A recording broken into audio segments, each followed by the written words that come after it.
Welcome to Proven and Probable, where we deliver mining insights and bullion sales in the form of physical delivery, offshore depositories, and private blockchain distributed ledger technology.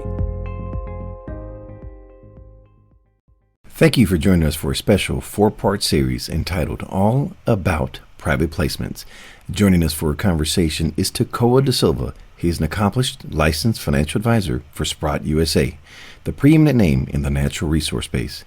Full disclosure, the following is not a Sprott USA endorsed product, and it is for educational purposes only. Tekoa, we concluded the edition on number 2 with the question regarding legend removals. Now, what if I have an online discount broker? Can I go to them and have my legend removed? Sure. Well, looking at it from a North American context, a person may have a brokerage account with Charles Schwab, Fidelity, TD Ameritrade. The best place to get the answer to that question is by calling them and asking the advisor that the person has that they work with. And the answer that they get will probably be, you may have to go to 2, 3, or 4 people at that firm to get a precise answer, and it may be an imprecise answer at that. My impression is that many of the broker-dealers, certainly in the U.S., I think, are continuing to cut out the services that they used to offer because they're no longer considered core products and services, and the cost of offering those services is going through the roof in terms of compliance and legal. So why deal with it? From their standpoint, I think it makes much better sense to just simply let those services and those people go.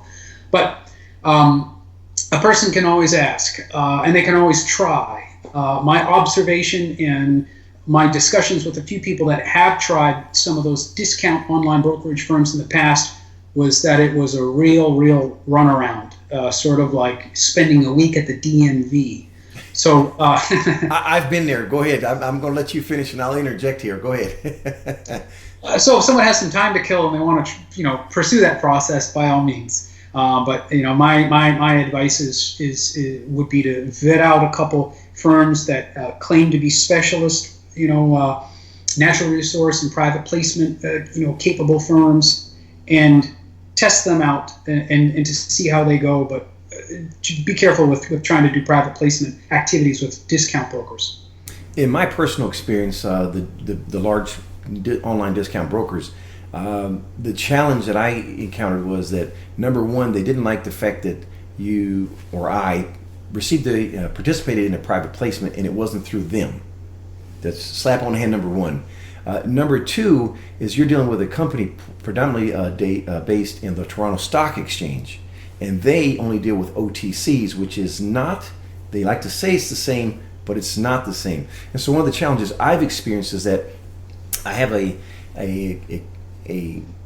company that's listed on the Toronto Stock Exchange, and hypothetically the scenario works like this. Okay, now if you went to the discount broker and you gave them the stock certificate, they can't convert it from the TSX version to the OTC, and part of that restriction also comes from computer share. So what I've encountered as well with computer share is, well, you're a US resident, we're concerned that you're going to take this, if we put it from certificate into direct registration. Our concern, Computer Share Canada, is that because there's 2 computer shares, if we're not aware, just so people are aware, there's Computer Share Canada and Computer Share. And so Computer Share Canada is who I'm predominantly dealing with because the company is listed on the Toronto Stock Exchange. Their rebuttal was, Maurice, we're concerned that you're going to take this share now and convert it into an OTC, and it's no longer in the Canadian securities markets, it's now in the US. And I even went to as far as saying, hey, I'll sign an affidavit, David, I don't want it there. Because the difference as well, and I'm sure you can attest to this, the bid and the ask on an OTC, the spread, really makes it cumbersome. And then as Rick and Doug Casey have shared in the past, when it's time to sell, is there anyone, who is it to who? What is the OWL scenario they used? I'm sure you've heard it before, but to sell it to who, because there's no one there, because the market is so small here, because these are micro cap companies really that we're discussing. And then the caveat to it is they're not even US based. So to answer that question from a personal experience, yes, the names you've referenced, I got the runaround. Oh, we can certainly do it, but unfortunately they weren't able to. So let's switch the conversation now and finish the discussion on warrants. I've gotten the legend removed, and I now have the ability to sell my shares, but also the price has increased. Let's use this scenario we discussed earlier with Renova Resources. I bought it at 66 cents. The warrant, I can exercise it for 1 year at 90 cents, and the stock price is now at $7. How do I exercise this warrant? Okay, exercising a warrant obtained by private placement. So your broker that you use, who hopefully shows themselves to be very competent and really knows their stuff, will have a specific procedure laid out to you where they can say, this is the form that you need to fill out. Well, I'll come back to that in just a second, but they'll say, this is the form that you need to fill out. Here's how you deliver us the funds, and here's what our process is going to be once we get those two items from you. And I'll describe my observation of how that process works.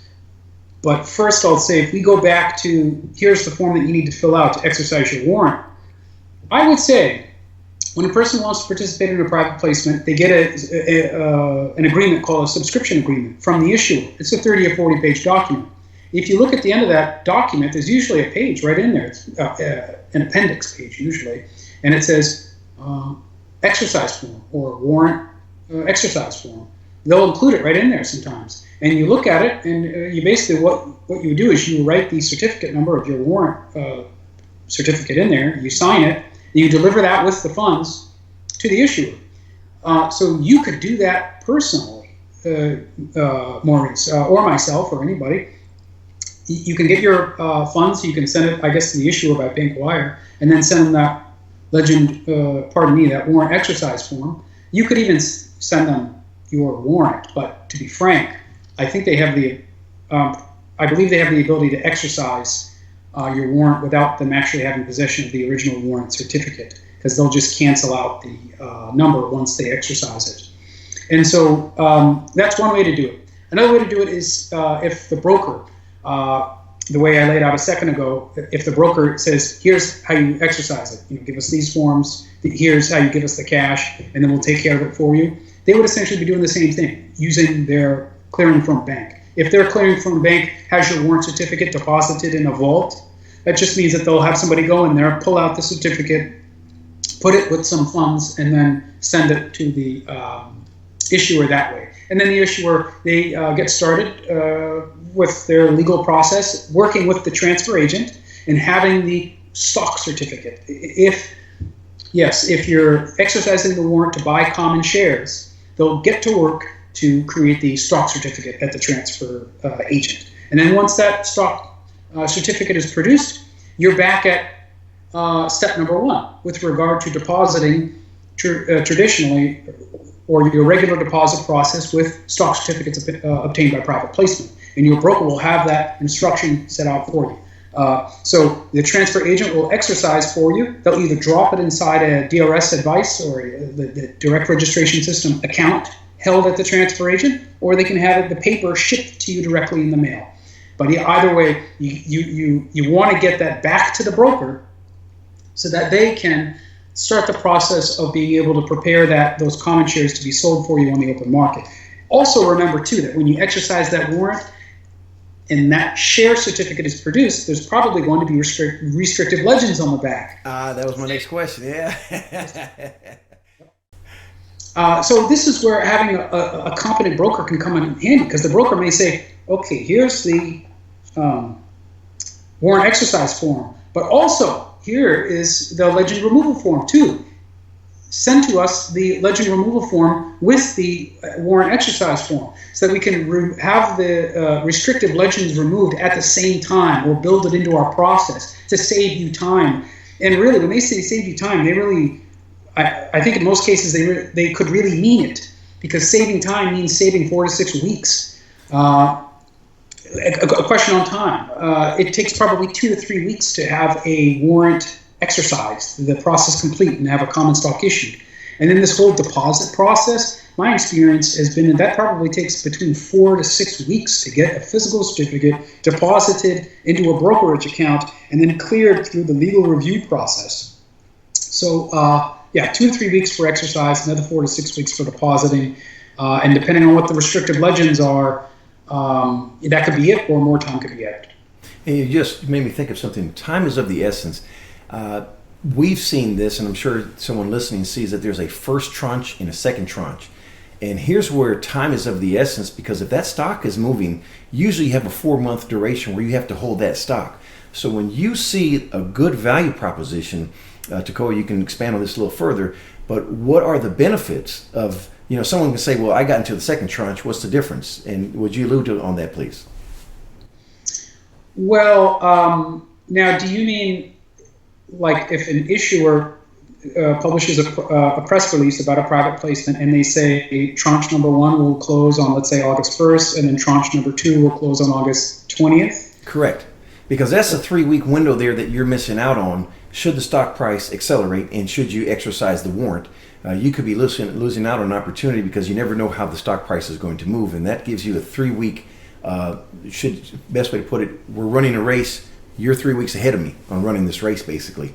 Although we have the same opportunity buying the stock at the same price usually, and the warrant exercised under the same terms is just you're 3 weeks in advance, because there is this holding and conveyance process that goes through of removing those legends and then being able to have it into the street name registration versus direct registration. Right. That's a really good observation. I think it depends on the exact handling procedure that's going to be taken by the issuer.